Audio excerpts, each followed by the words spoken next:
हरे कृष्णा। कृष्ण भक्ति AP channel में आज हम आए हैं श्री धाम वृंदावन के निधि वन में। आज हम दर्शन करेंगे पूरे निधि वन का। तो यह निधि वन श्री धाम वृंदावन में स्थित है। श्री निधि वन के दर्शन के लिए हमें श्री धाम वृंदावन में लोह बाजार में आना पड़ेगा। भगवान श्री राधा कृष्ण और गोपियों की महारास लीला स्थली यही है। यहीं पे होता है वह दिव्य रास। आइए हम दर्शन करते हैं श्री निधि वन जी के। निधि वन में दर्शनीय स्थल है वहाँ के वृक्ष। कहा जाता है कि रात्रि के समय हर एक वृक्ष गोपी बन जाता है। श्री कृष्ण अनंत रूपों में सभी गोपियों के साथ रास रचाते हैं। इसी निधि वन में श्री बाके बिहारी लाल का प्रागट्य हुआ है। उस स्थान के भी हम दर्शन करेंगे। श्री निधि वन के बीच में एक रंग महल है जहाँ पर नित्य प्रतिदिन श्री राधा कृष्ण विश्राम करते हैं। उसके भी हम दर्शन करेंगे।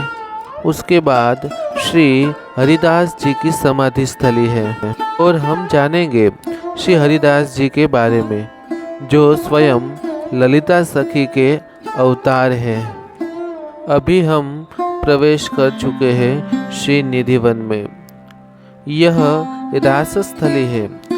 यहाँ पर भगवान श्री कृष्ण राधा रानी के साथ अनंत गोपियों के साथ मिलकर रास लीला करते हैं।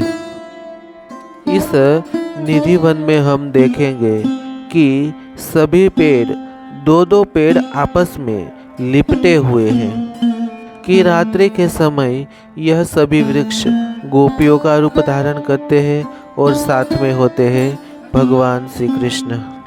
रात्रि के 7 बजे यहाँ पर शयन आरती होती है। उसके बाद यहाँ पर कोई भी नहीं ठहरता।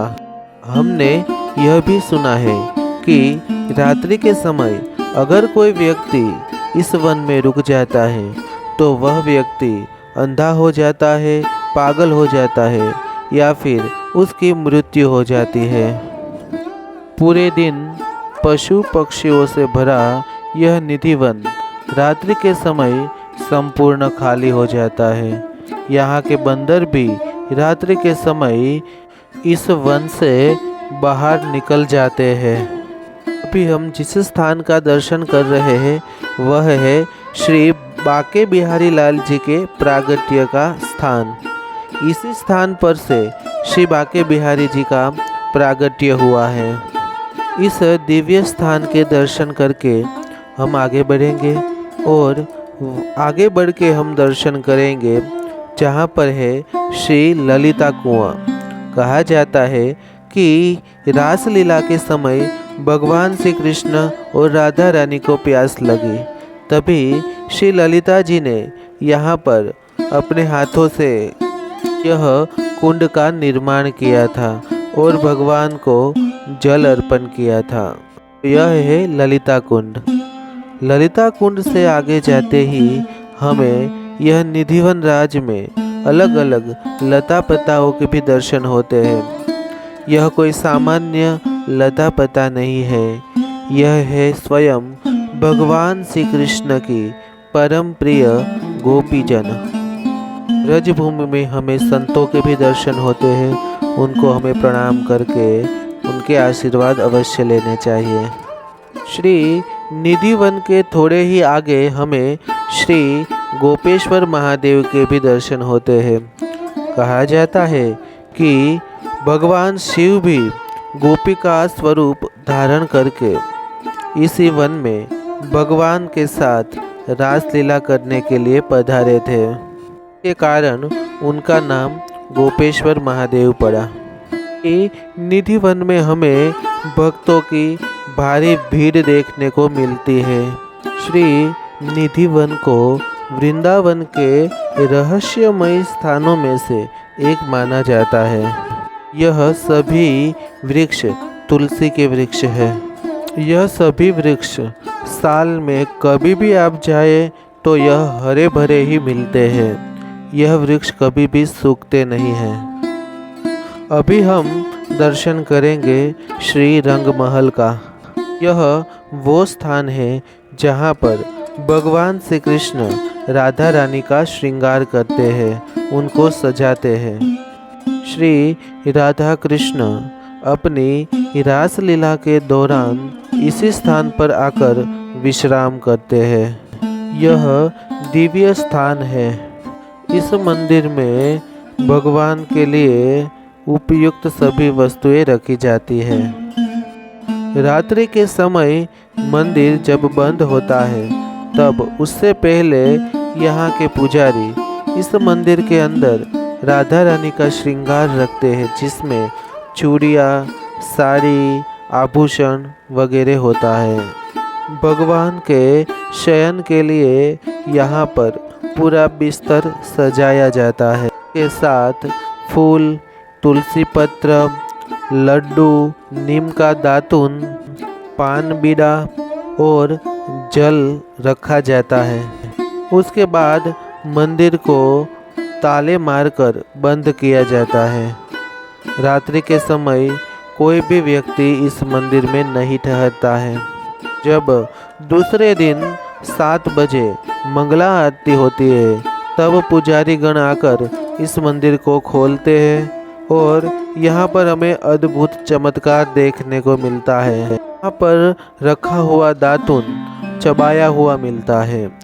लड्डू और पान भी आधे खाए हुए मिलते हैं। जल का पात्र भी आधा पिया हुआ मिलता है। ऐसे अद्भुत चमत्कार के यहाँ पर हमें दर्शन होते हैं। यह चमत्कार आज भी इस स्थान पर होते हैं। अभी हम आए हैं श्री रास मंडप में। इसे रास मंडप बोला जाता है। यहाँ पर आकर सभी लोग नृत्य करते हैं। यहाँ के व्रजवासी कहते हैं कि यहाँ पर जो व्यक्ति नाचता है, कूदता है, हंसता है, उसे माया के सामने नहीं नाचना पड़ता, क्योंकि यहाँ पर स्वयं मायापति विराजमान है। इस रास मंडप में अष्ट सखियों के साथ भगवान श्री राधा कृष्ण के विग्रह विद्यमान है। यहाँ पर आकर सभी यात्रीगण रास नृत्य करते हैं और आनंद का अनुभव करते हैं। हम लोग कभी भी वृंदावन जाए तो इस निधि वन के रास मंडप में अवश्य जाना चाहिए और यहाँ पर हमें रास नृत्य अवश्य ही करना चाहिए, क्योंकि इस स्थान पर स्वयं श्री राधा रानी के साथ अखिल ब्रह्मांड के नायक भगवान श्री कृष्ण भी नृत्य करते हैं।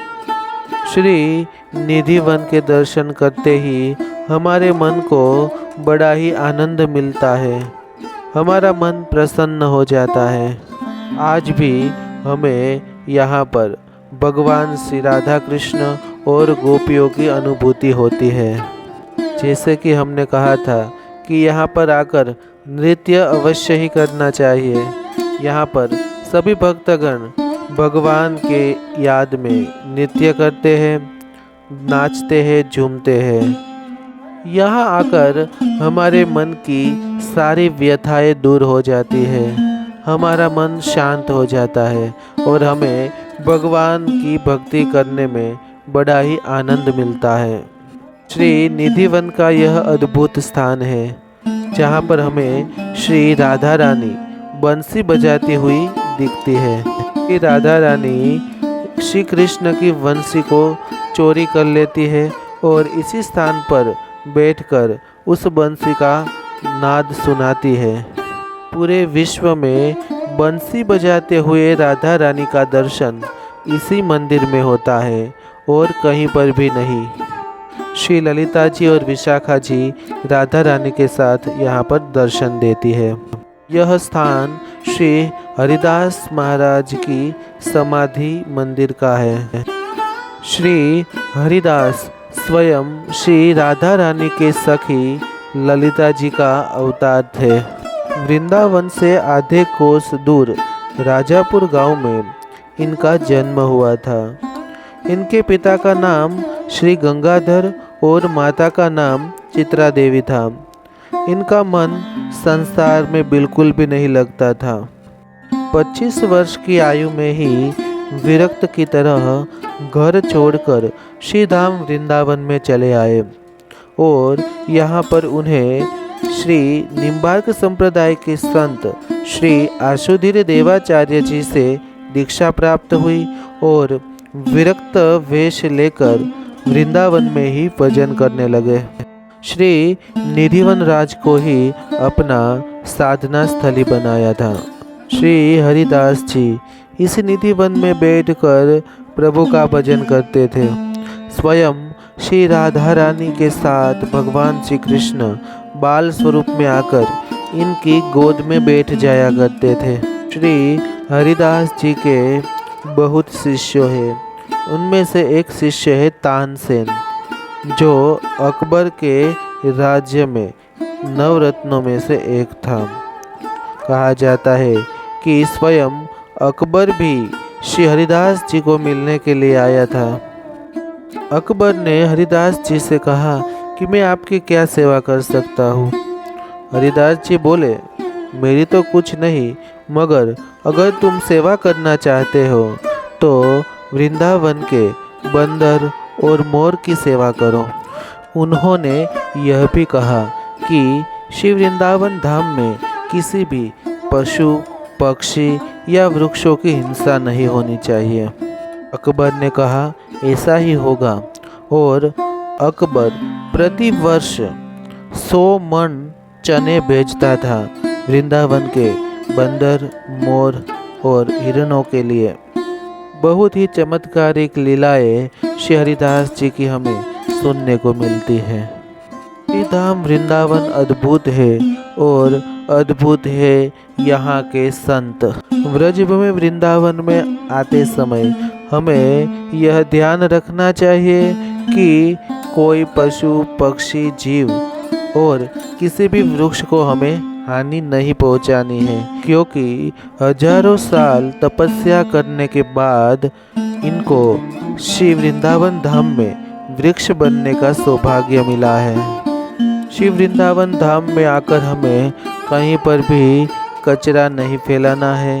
वृंदावन धाम को पवित्र रखना है और वहाँ पे हमें पूरी मर्यादा के साथ सभी मंदिरों में जाकर दर्शन करना है, क्योंकि यह कोई घूमने फिरने का स्थान नहीं है।